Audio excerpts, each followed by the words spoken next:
Good afternoon. I'm shifting gears from what's been going on the last 3 days to a new group of faces, so I may be a little slow. I'd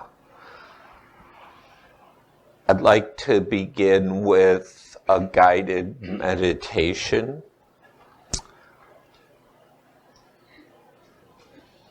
In my tradition of Buddhism, which is a branch of so-called Theravada Buddhism, mainly, and my teacher lived in southern Thailand, which is culturally different than other parts of Thailand. And he was unique in a number of ways, so we can speak about big traditions, but in each one there's a lot of diversity.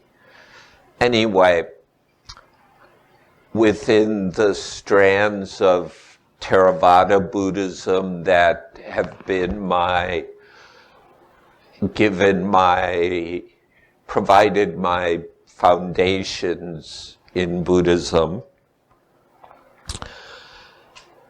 the meditative practice of mindfulness with breathing is an important meditation system.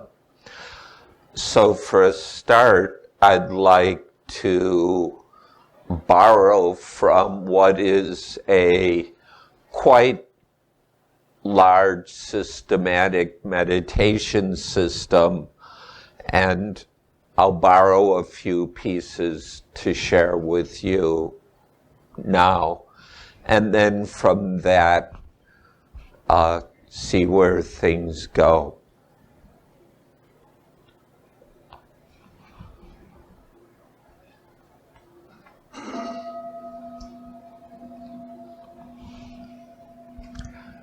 Please arrange yourselves on chairs and cushions.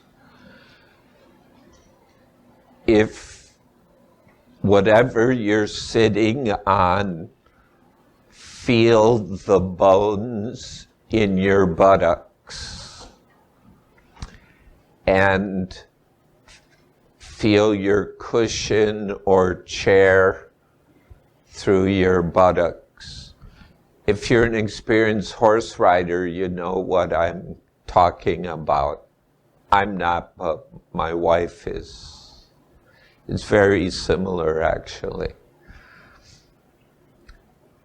And when you're in touch with those bones in each buttock, let that area relax, because there's often a lot of tension down there.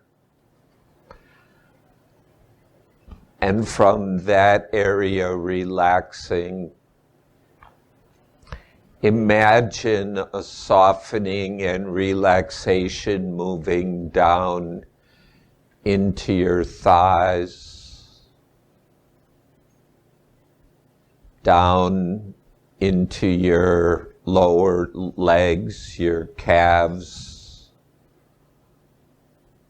all the way down into the arches and soles of the feet.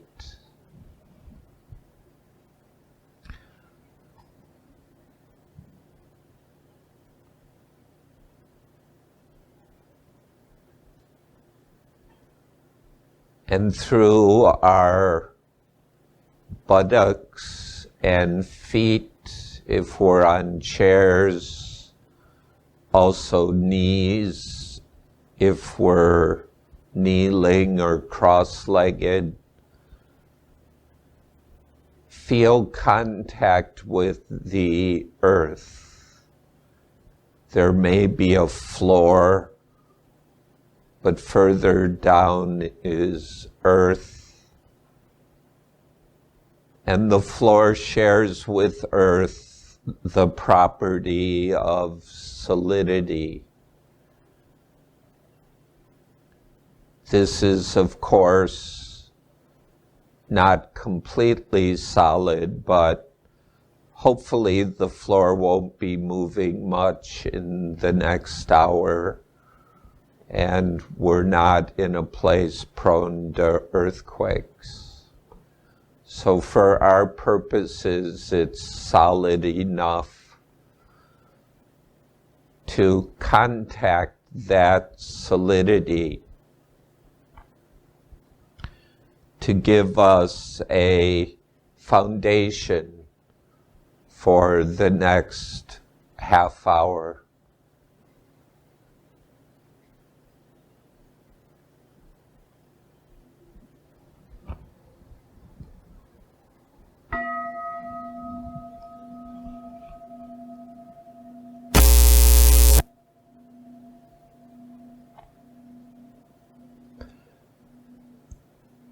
From the buttocks upward,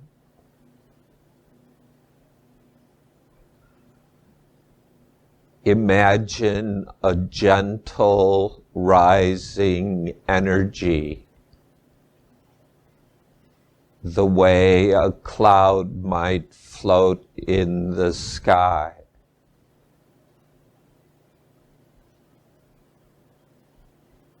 Let this upward buoyancy, which is more of an attitude, it's not using muscles,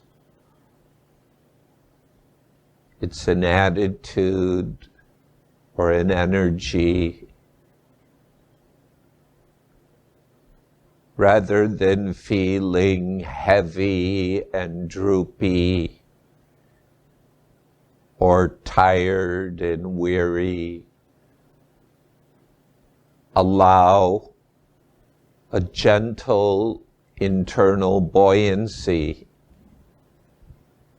to hold the upper body upright, not tight and rigid, rather relaxed and buoyant.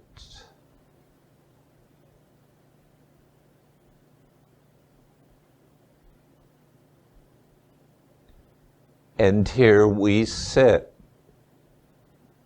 between heaven and earth. This is the human realm.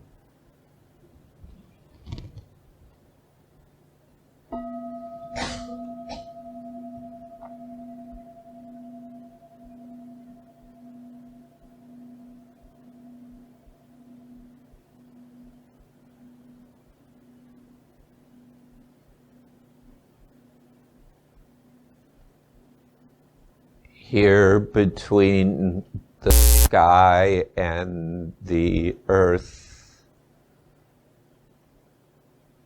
we breathe like trees, birds, moss, squirrels, breathing beings.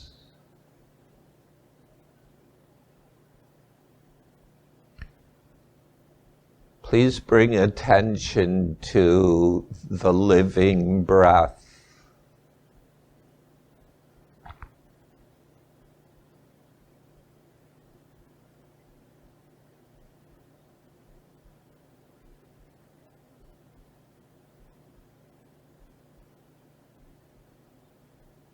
The breath of life that in Hebrew is called ruah. In India is called prana. In China, chi. In Thailand, lom. In Latin, spirit.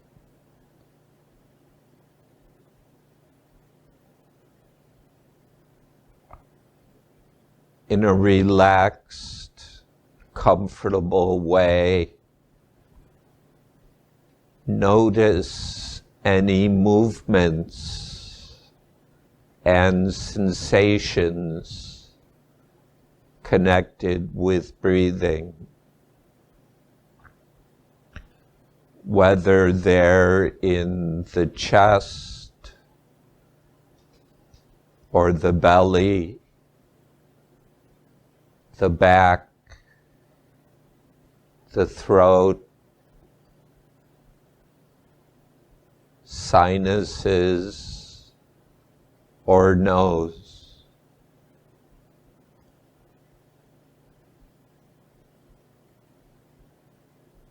Open your natural sensitivity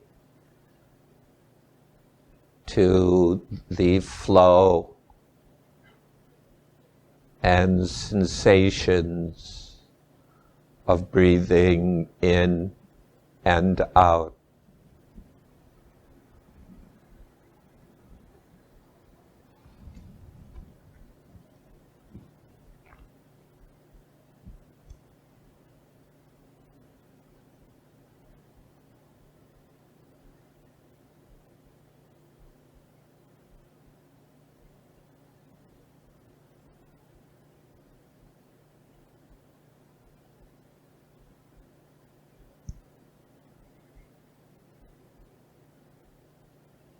With the exhalations, allow them to empty in a natural, comfortable way without forcing or hurrying, nor holding on and artificially prolonging. Simply allow exhalations to release, which is calming. Relaxes tension, anxiety, and other forms of reactivity.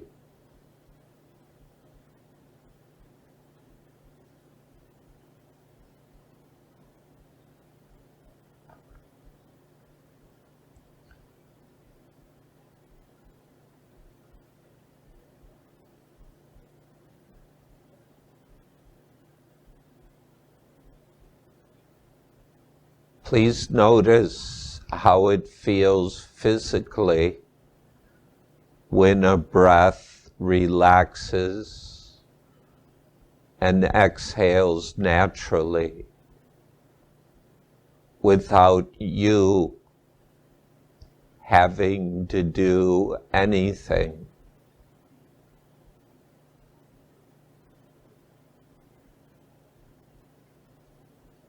The breath exhales itself.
when exhalations empty and release naturally, there's a space for inhalations to flow inward and downward.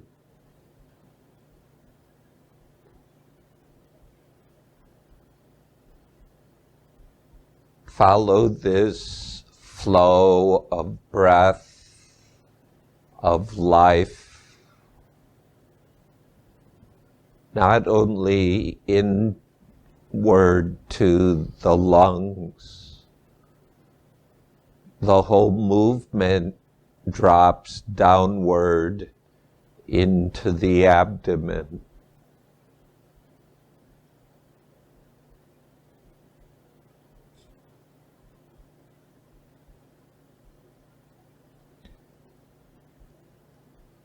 And at some point, which varies quite a bit from person to person,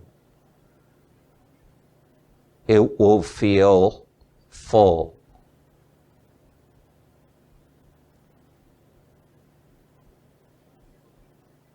Feel that point as you experience it, where the inhalation feels complete.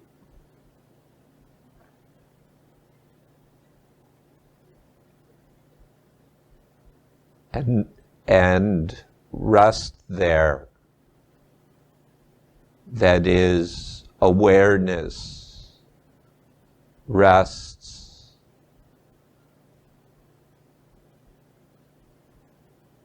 Until the exhalation begins.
For the next few minutes,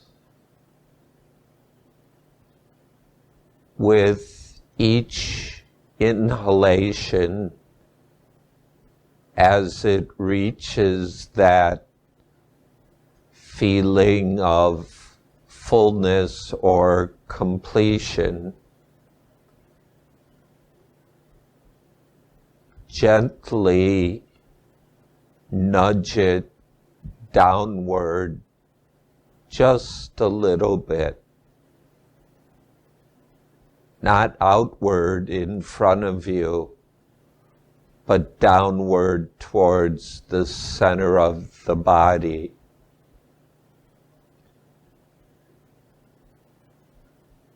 A bit of effort, but gentle, without straining. So the flow of breath expands.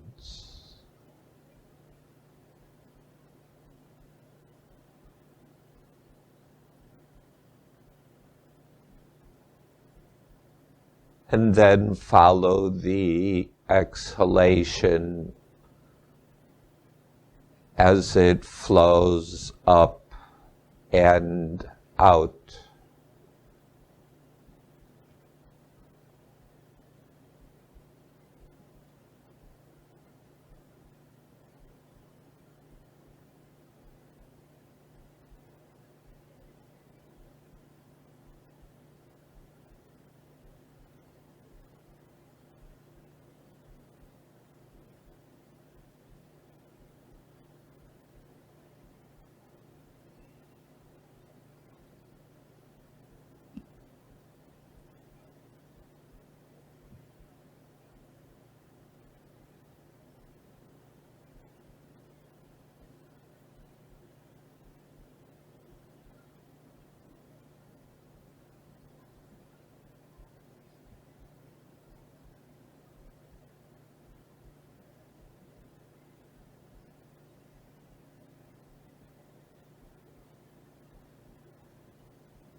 After a while of gently massaging the breath so that it deepens, we may find we're comfortable with slower, deeper, fuller breathing.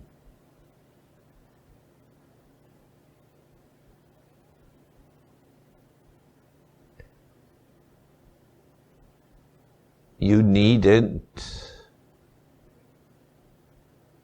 continue with the consciously deeper breathing for a long time, but 5 or 10 minutes is perfectly safe and often quite helpful. But now to conclude, just let the breathing breathe itself. Awareness rides the breathing. Not quite the same as breathing, but not necessarily different.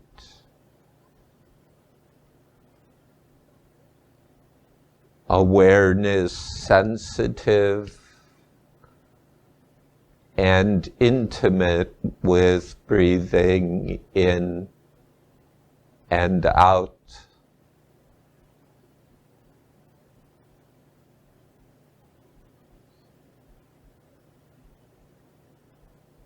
Experiencing life replenishing itself.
Awareness expands to take in the body sitting and then opening to this space, other bodies, human and otherwise, and the friends who are gathered here.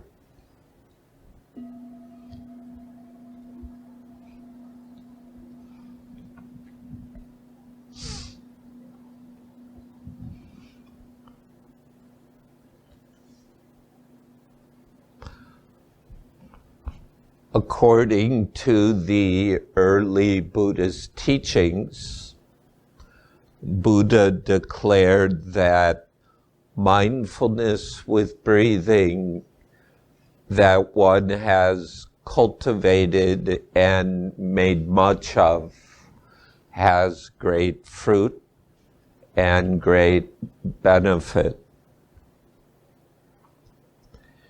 Made much of means regular and consistent practice. Of course, there are many forms of meditation available to us.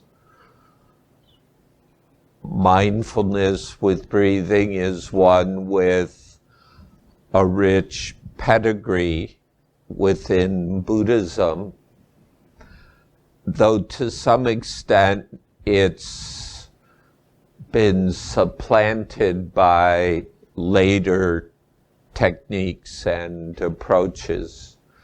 So it's up to each of us to find which meditation systems and approaches are most suitable for us.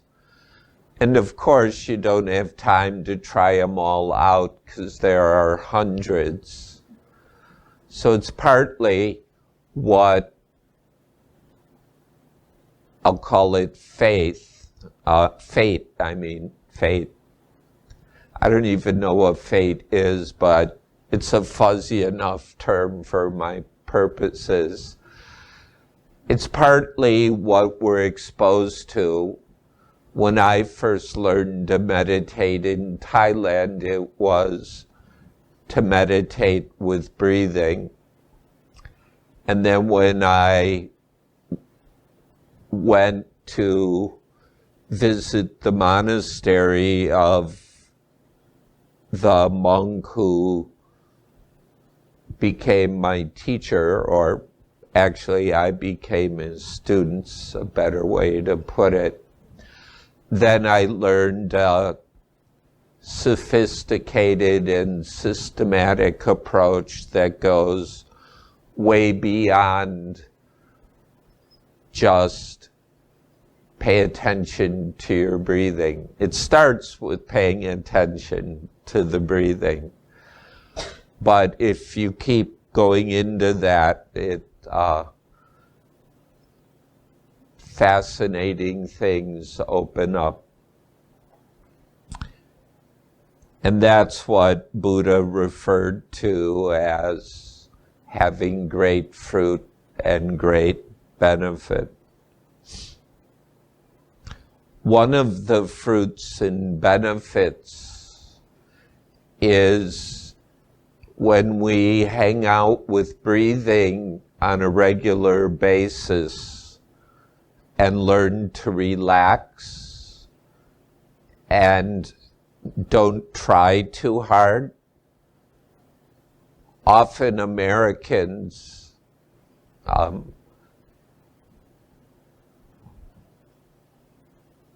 not a regular in this part of the country. I was raised in the Midwest, and I'm back living there after 20 years in Asia. But from what I know, it doesn't matter what part of this crazy country we're living in, there's things that seem to be shared. In one is we often try too hard. Can get away with that in certain areas until you have a heart attack. It's not so useful in meditation. So it's one of the lessons. It's not that you don't try, but we learn to try in a relaxed way without medication. So that in itself can be a big learning process. When we can just sit and breathe, we may begin to experience breaths or breathing that just happens naturally. Naturally means you are totally unnecessary. Now, most of you don't want to hear that.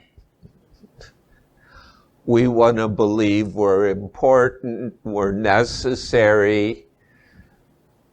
The world goes round and round me.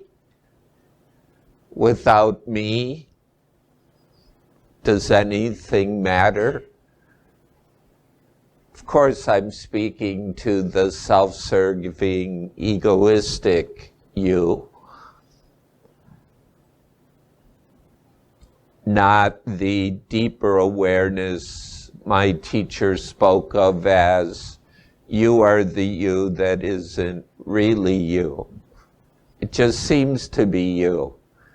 And then we keep holding on to that appearance, that seeming, because it feels solid and safe. But we don't look too close, because it ain't that solid and safe, despite all the propaganda we recycle.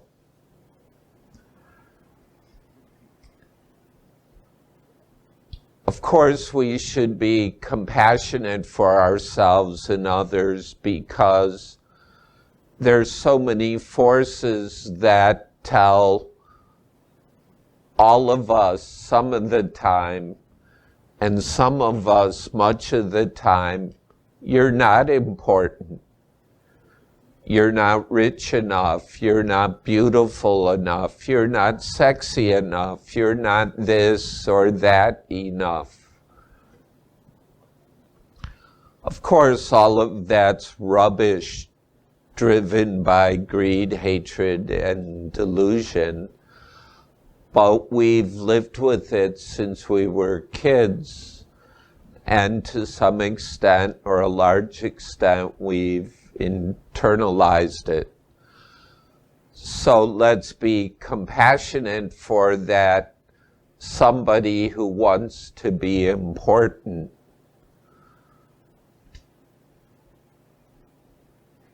But when we're able to just sit and breathe, there may be moments when that need to be important, need to be the center of things, of the family, of gossip at the water cooler. However we try to be somebody important, however we try to feel valuable, instead of just trusting we're already valuable, we don't need to try. When we can relax and let that stuff slough off, we might experience what I call breathing without a breather. The propaganda that we've internalized believes I'm necessary for things to happen. If I don't do it, who's going to do it? Can't trust the damn government, of course.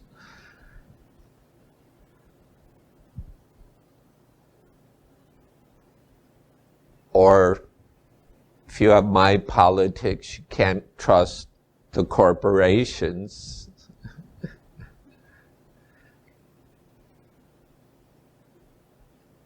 And that could be expended into many institutions and what have you, which are collective, bigger ego constructs that in many ways resemble our particular personal ego constructs. When we let that take a break, when we have the compassion and courage to let that propaganda, even if it seems to be me propagating it, if we let that relax and take a break, we might experience a breath that just happens. And happens just fine without anybody needing to make it happen. And if we learn to rest in this breathing without a breather, it becomes a relief. Much better than tax relief or pain relief or all the propaganda that politics and pharmaceuticals and all that are trying to sell us, often not for our benefit. The breathing's not that kind of entity that's trying to profit from us, although it requires a body to breathe. It's just body living, and awareness that's in our form of life, inseparable from body. Even neuroscience talks about this more and more. Our body-mind distinction, though, of relative value for looking into certain things, when you really go deeper, it's impossible to separate mind and body, because in experience they're both happening together. And when awareness allows itself to be intimate with breathing, and the breathing just breathes, we experience a taste of what Buddhism calls emptiness. Emptiness in Buddhism is just this: to be empty or free. The word empty in many ways means free. To be empty and free of the somebody who thinks it needs to be in control, running the show, making things happen, which is also the somebody who's got the headaches, the burdens, the stress, the bills, the car to wash, the dishes to clean.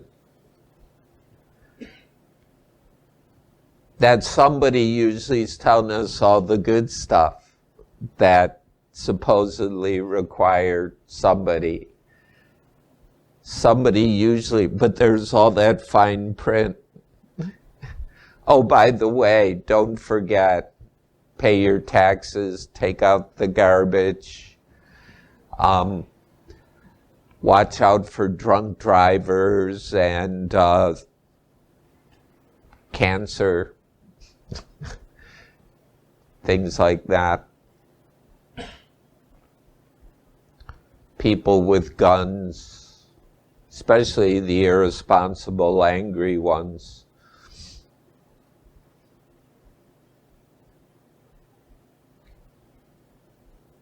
Breath that just breathes.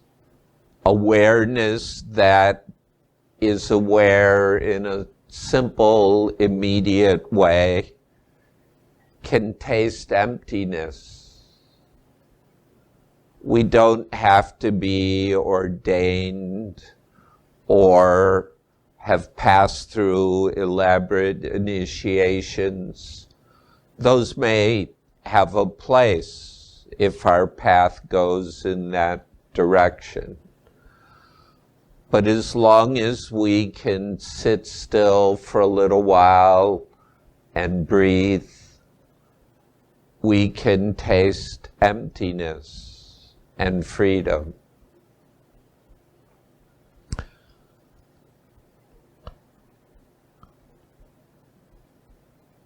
And we can't just sit and breathe forever. One, eventually we'll fall asleep. Two, we might have to go to the bathroom at some point. We might have to take a bath. Oh yeah, and there's the floors to sweep or some food to cook.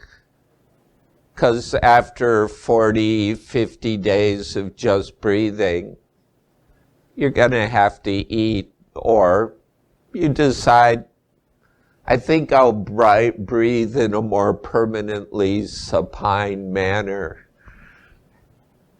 and breathe with the worms and the bacteria and the fungus and become, what's it called? Not hummus. What's the word? Humus.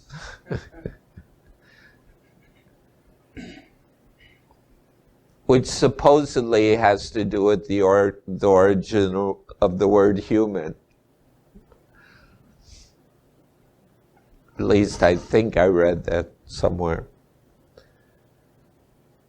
So we can sit and breathe for a while. It can be beautiful, wonderful, liberating, and taste emptiness. And then we learn how to stand up and walk. And we can find the same emptiness in walking. The same emptiness in going home and doing the dishes or taking a dog for a walk, playing with the grandkids. And if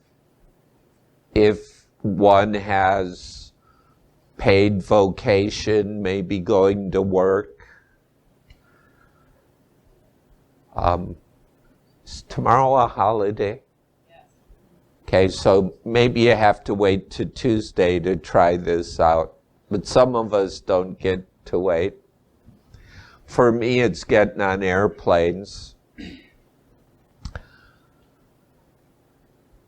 The same emptiness we can taste in breathing without a breather can be found in all life's activities, especially if they're wholesome, ethical activities.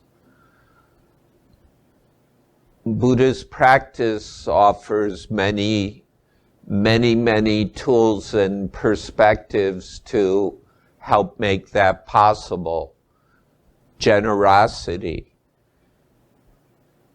If you're going to work on Tuesday, go to work with the spirit of generosity and sharing. It's closer to emptiness than waiting for a paycheck or watching the clock. There's no emptiness in watching the clock. It's just long, tedious frustration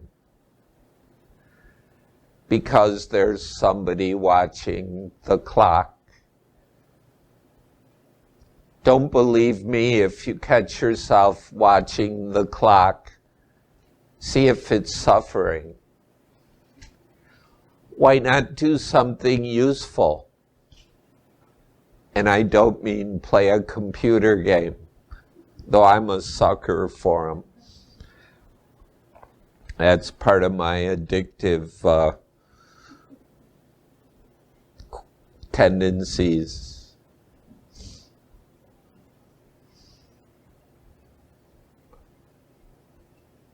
There are many practices, kindness, compassion practices, which are other ways to create opportunities to touch emptiness. Whatever facilitates this, whether breathing, bowing, generosity, service, compassion, study, we learn to bring at least a taste of emptiness to these, a taste of liberation, and awareness of emptiness grows. It can be part of each day. at first maybe a few moments when we remember to pay attention. It helps if we know how to be still, slow down once in a while. If we run around like we're on speed or too many lattes, it's hard. I drink flat whites now and Americanos when I can, but I've cut back so that I'm able to take pauses. And even old cliches like smell the roses or whatever kind of trees you've got around here. And you can smell the dog poop too, whatever's available. It's all an opportunity for just being here and reconnecting with emptiness. To the egoistic mind, these things sound crazy, foreign, don't make sense. Of course. All of this is designed to undermine the ego assumption, the ego habit. The ego will go on with its propaganda. And by the way, it's not one ego. Even that's a delusion. It's not like it's the same ego that wakes up every day. The egos that are semi-addicted to computer games, that's not the same ego that's driving to work or playing with the cat or gardening or screaming at the TV because some politician we don't like just said something we found outrageous, or whatever. As we find glimpses and tastes of emptiness, we begin to notice the gaps between what we can call ego rebirths. And we start to notice how ego reincarnates over and over again. And if we look into that more and more, it turns out it's never quite the same ego.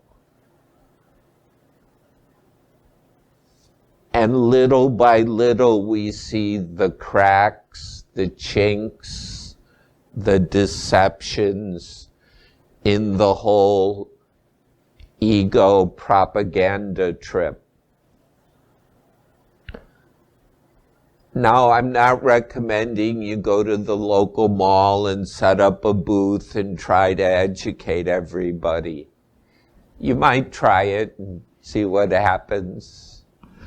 But you could get arrested because you're undermining the system.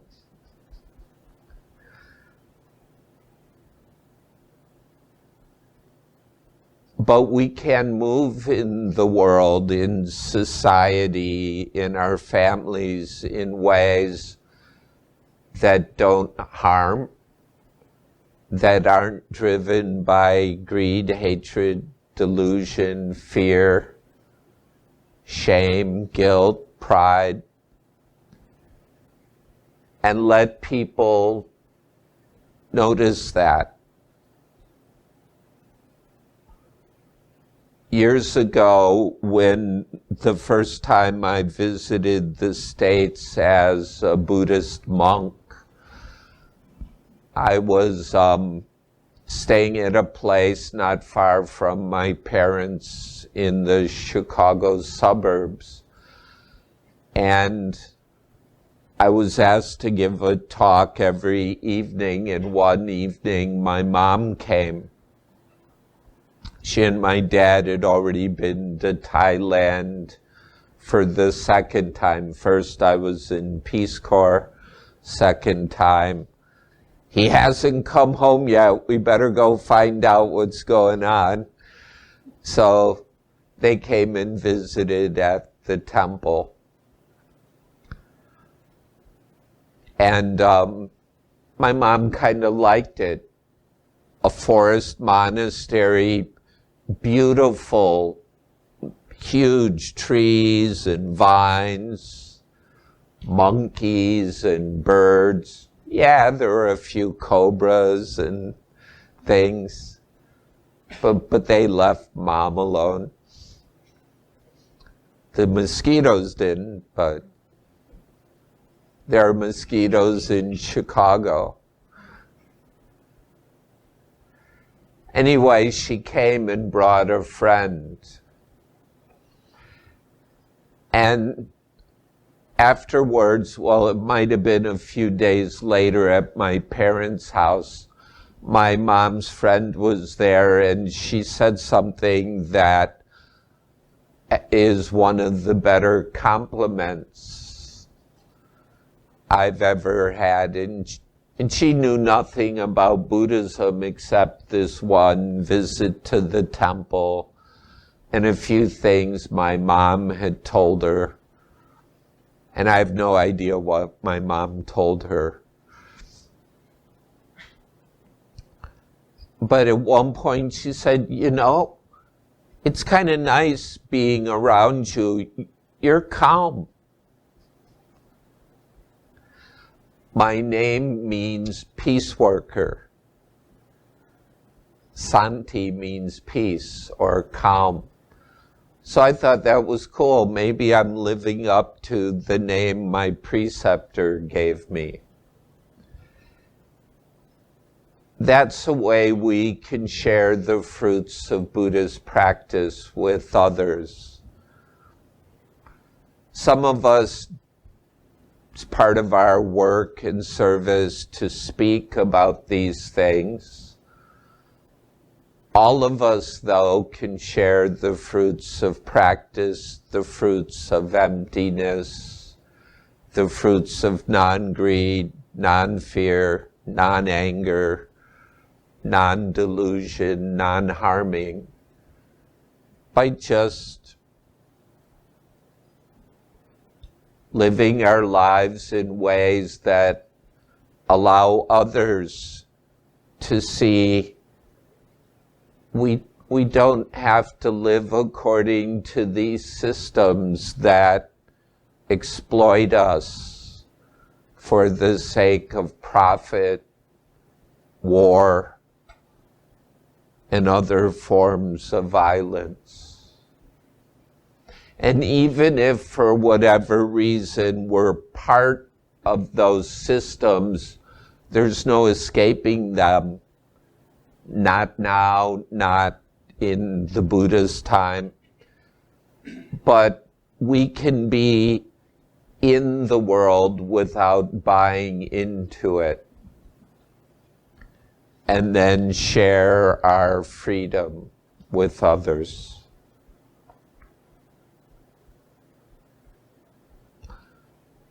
So I was asked to, or invited to share today. That's some sharing that came out.